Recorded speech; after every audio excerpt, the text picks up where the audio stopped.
Hello नमस्कार सबैजना। आजको नयाँ ब्लगमा तपाईहरु सबैलाई धेरै स्वागत छ। आज समर भ्याकेसनको समयमा हामी फ्यामिलीसँग एउटा निकै रमाइलो नेचुरल रिभर स्विमिङ पुलमा आएका छौं। गर्मीको समयमा घरमा मात्र बस्नु भन्दा बाहिर नेचुरल ठाउँमा गएर पानी खेल्दै रमाइलो गर्दै फ्यामिलीसँग क्वालिटी टाइम बिताउने सोच बनाएर आज यहाँ आएका हौं। ल आउनुहोस्, आजको हाम्रो समर भ्याकेसनको रमाइलो दिन हामीसँग बिताउनुहोस्। भिडियो अन्तिमसम्म हेर्नुहोला र मन परेमा लाइक, कमेन्ट र सब्स्क्राइब गर्नुहोस्।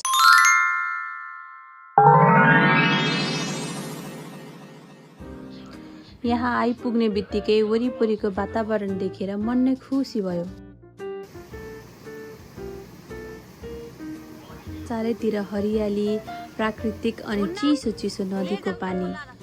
गर्मीको दिनमा यस्तो ठाउँमा आउँदा शरीर र मन दुवै फ्रेस भएको महसुस भयो। हाम्रो छोरी पनि पानी देख्ने बित्तिकै निकै एक्साइटेड भइन्। बच्चाहरूलाई पानीमा खेल्न कति मनपर्छ भन्ने कुरा उनको खुसी हेरेर नै थाहा हुन्छ। आज त पानीमा खेल्ने, हाँस्ने अनि रमाइलो गर्ने दिन नै भयो। हामी यहाँ केवल स्विमिङ र वाटर प्ले गर्न मात्र आएका होइनौँ। फ्यामिलीसँग बिताएको यस्तो समय हाम्रो लागि धेरै स्पेशल हुन्छ।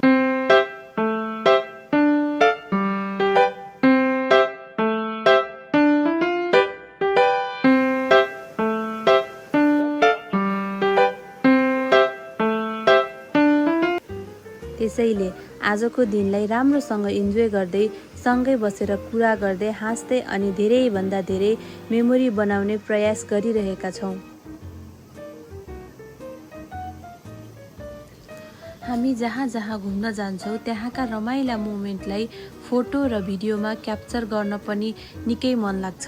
किनकि आज हामीले खिचेको एउटा सानो फोटो वा भिडियो केही वर्षपछि हेर्दा पनि यही दिन, यही ठाउँ र आजको खुसी सबै सम्झना आउँछ। कहिलेकाहीँ हामी भिडियो किन बनाउँछौँ होला भन्ने लाग्न सक्छ। हाम्रो लागि ब्लग भनेको भ्युजको लागि मात्र होइन, यो हाम्रो फ्यामिलीको एउटा मेमोरी पनि हो। आजको दिन हाम्री छोरी पानीमा खेल्दै हाँसेको, हामी सँगै सबै रमाएको, यी सबै मोमेन्ट हामी भिडियो र फोटोमा राख्दैछौँ। भोलि उनी ठुलो भएपछि यी पुराना फोटो र भिडियो हेर्दा म सानो हुँदा यहाँ आएको रहेछु भनेर सम्झिन सकुन् भन्ने पनि लाग्छ। समय बित्दै जाँदा बच्चाहरू पनि ठुलो हुँदै जान्छन्। आजको जस्तो सानो हात समातेर घुम्ने, पानीमा खेल्ने र सँगै रमाउने समय सधैँ यस्तै रहँदैन। त्यसैले अहिलेको हरेक सानो खुसीलाई क्याप्चर गरेर राख्न मन लाग्छ। यहाँको चिसो पानीमा केही समय खेलेपछि गर्मी पनि निकै कम भएको महसुस भयो। बच्चाको खुसी, फ्यामिलीको खुसी अनि वरिपरिको ब्युटिफुल नेचर आजको दिन एकदमै स्पेशल भइरहेको छ। जापानमा समर भ्याकेसनको समयमा फ्यामिलीसँग यस्ता नेचुरल प्लेस एक्सप्लोर गर्नुको मजा नै छुट्टै छ। नयाँ ठाउँ हेर्ने, नेचरलाई इन्जोय गर्ने, बच्चासँग खेल्ने अनि पछि सम्झनाका लागि फोटो र भिडियो राख्ने, यही नै हाम्रो आजको प्लान हो। आज खिचिएका यी सुन्दर फोटो र भिडियो अहिलेका लागि केवल क्यामेरामा भएका मेमोरीहरू हुन्, तर केही वर्षपछि यी नै हाम्रो लागि प्राइसलेस मेमोरी बन्नेछन्। त्यसैले साना मोमेन्ट पनि हामी सकेसम्म प्रिजर्भ गरेर राख्न चाहन्छौँ।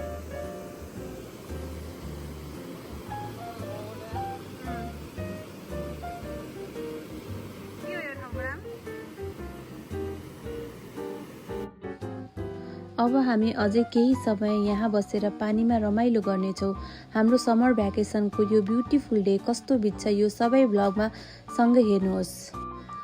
यदि तपाईहरूलाई पनि फ्यामिली मोमेन्ट, जापान लाइफस्टाइल र हाम्रो डेली लाइफका यस्ता सिम्पल बट ब्युटिफुल मेमोरीहरू हेर्न मनपर्छ भने हाम्रो ब्लगलाई लाइक, कमेन्ट र सब्स्क्राइब गर्न नभुल्नुहोस् है त। तपाईहरूको सानो सपोर्टले हामीलाई अझै धेरै मेमोरी सेयर गर्न मोटिभेसन मिल्दछ। अब धेरै कुरा नगरी आजको रमाइलो रिभर डे इन्जोय गरौँ है त।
आजको हाम्रो रिभर एडभेन्चर अब बिस्तारै सकिँदै दिनभरि पानीमा खेलेर हाँसेर रमाएर अनि फ्यामिलीसँग धेरै राम्रो समय बिताएर अब घर फर्कने समय भयो।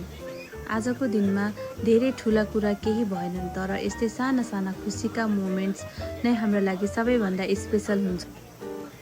गर्मीको एउटा सुन्दर दिन, चिसो नदीको पानी, बच्चाको हाँसो अनि फ्यामिलीसँग बिताएको समय, आजको दिन हाम्रो मेमोरीमा सधैँ रहनेछ।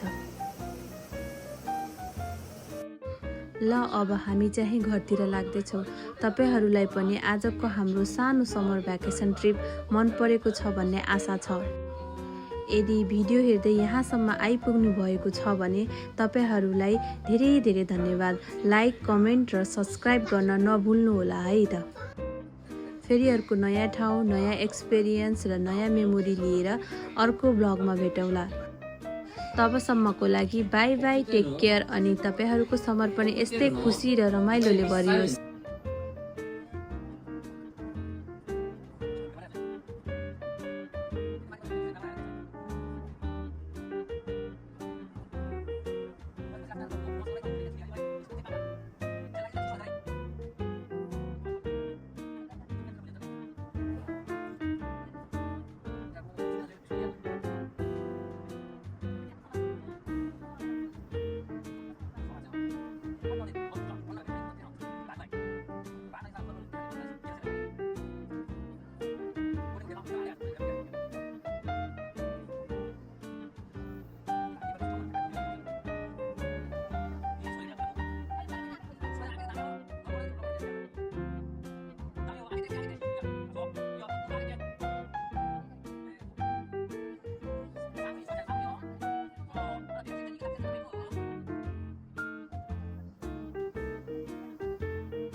अब अर्को नयाँ ब्लगमा फेरि भेटौँला। तबसम्मका लागि bye bye, take care and keep smiling.